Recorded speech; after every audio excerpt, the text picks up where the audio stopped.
I feel like I'm making Ferrari videos almost every race, and it's conflicting to me because even though I want to stop talking negatively about Ferrari, after every race all I can think about is Ferrari. Silverstone was a weird one. On paper it was perfect. Verstappen had an issue and was on a damage limitations drive, Checo was down the grid early on, and they ran 1-2 for the majority of the race. And yet, despite them winning with Sainz, yet again I leave another race wondering what more could have been. In Silverstone, the Red Bull certainly in dry conditions was the quicker package, so the fact that only a few laps into the race, the two Red Bulls were completely out of the picture for the race win should have been a huge chance for Ferrari to maximize with a 1-2.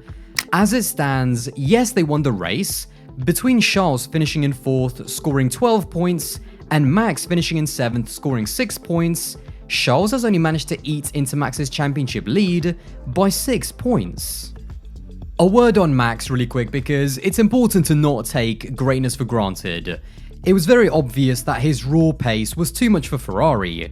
In a straight fight, I actually think that it would have been a pretty comfortable Max win. And what makes it even more funny is that we all assume that realistically Leclerc will be his biggest challenger, but when it was Max on a recovery drive in Silverstone, Charles only finished in 4th. But when it was Charles on a recovery drive in Canada, or even after his mistake in Imola, Max finished 1st in both of those races. It underpins the relentless consistency of Max. And once again, I'll repeat what I said a few videos ago, when things go wrong for Red Bull, it's bad. When things go wrong for Ferrari, it's catastrophic. As far as Sainz winning the race, I'm actually really happy for him to finally get his first Grand Prix win in his 150th start. From everyone that I've spoken to who's actually worked with Sainz at one point or another in his career, they all say that he's one of the most focused and hard-working drivers, and actually just a really nice guy. It's not been a great season, however, and I've been very critical of him. It doesn't erase away the 3+ years of brilliance that we've seen from him, where he beat Norris twice despite not quite having the same quali pace, and also then coming into Ferrari at their worst, and actually stabilizing the team and giving them more confidence. But this year, with a car capable of race wins, with the pressure and expectations that comes along with that being turned up to 11, he just hasn't been able to yet raise his level of performance to match the level of car and expectations that comes along with that. I will give him credit though that even after a difficult start to the season, he never actually let his head get down. He's been chipping away, and I think we saw in Canada that he was almost there on the cusp of taking a win away from Max on pace. Now, we do also have to admit that when it does come to Silverstone, it took Max being pushed down the field, Checo being pushed down the field, and his teammate being put on a sub-optimal strategy late on for him to actually win the race. But in his mind, it shouldn't matter. He's finally broken that barrier. He qualified on pole and converted it into his first win. And I think for the entire team, even though the optics of the weekend aren't great the way people are looking at them, it's a box ticked and a huge amount of pressure off their shoulders for both of their drivers to be race winners now in 2022. However, despite Ferrari qualifying on pole with Sainz and then winning the race, I don't think anyone is honestly going to walk away saying that this was a good race for Ferrari. Watching the race back a second time and really focusing on Ferrari specifically, I think what it boils down to for me is that they're just not ruthless enough. They've been trying to tiptoe this line the entire season actually, and not just in Silverstone, of looking like they're not favouring one driver over the other unless they absolutely have to. But it cost them critical race time, which then later on in the race put them under even more pressure when they don't have as much breathing space. It was very obvious in Silverstone that even despite the damage to his front wing, Leclerc was just the faster driver. Max dropped out the picture after lap 13. Leclerc was released into clean air on lap 31. On lap 39, Ocon brought out the safety car. In those 8 laps, Leclerc had built up a lead of 4.6 seconds over Sainz, And think of the gap Leclerc could have built up by lap 39 if the team had acted quicker and earlier than they did. Although it might seem harsh on Carlos Sainz, and even if there would be some backlash about asking the guy that's leading the race to relinquish his lead, if I was Ferrari, I just wouldn't care what the media or fans thought. No offense to some of those fans that are probably watching this video, but be harsh, be ruthless like Red Bull, and ultimately winning and getting a 1-2 would silence any critics. I mean, to be fair, what's really funny is that even when Sainz was asked to speed up and do a target lap time, when he then wasn't able to do it, he wasn't even argumentative over the radio in letting Leclerc through.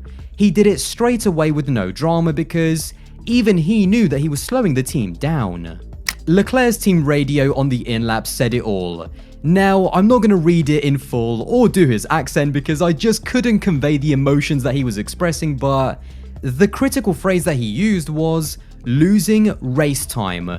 It wasn't that they made some massive obvious error, it's just that in losing race time early, they then put themselves under even more pressure late on.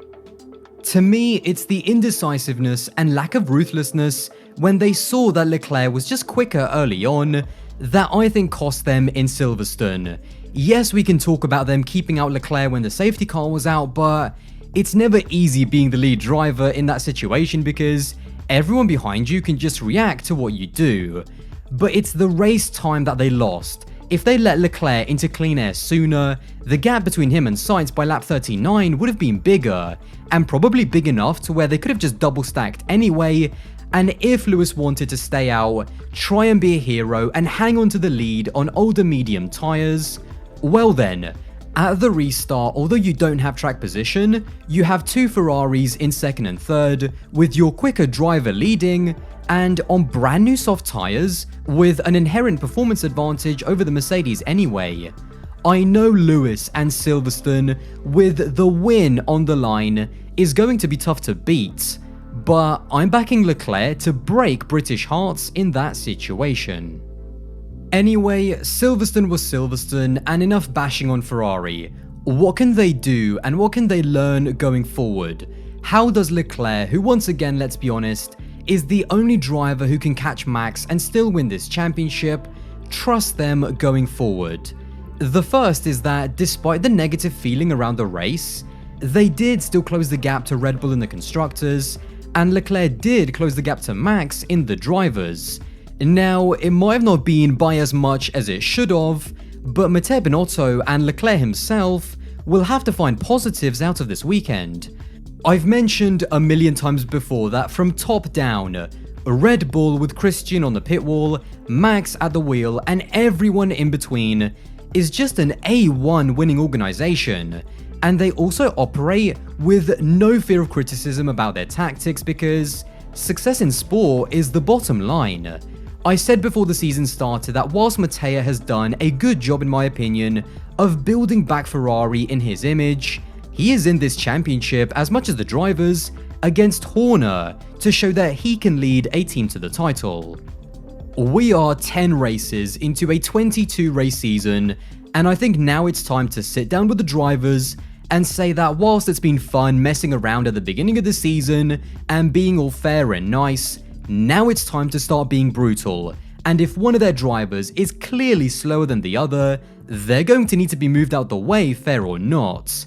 With Sainz now getting his first win, and again ticking the box which I think makes everyone feel better, there shouldn't be any more pressure or hesitancy to help him get his first win if he is slowing down Leclerc in the process. I am not saying that Ferrari should blatantly ruin Sainz's race from now on, even if he's quicker, but now it's time to just make sure that everything the team is doing strategy-wise is making it easier for Charles. Charles' pace is what should win him the championship, but he's not winning anything if he's fighting against Max, Checo, Red Bull Carlos, and on top of that, his own team. Well, there you have it, another video in the bag. If you did enjoy this one, then don't forget to subscribe to the channel, that would be massively appreciated, and I'll see you in the next one.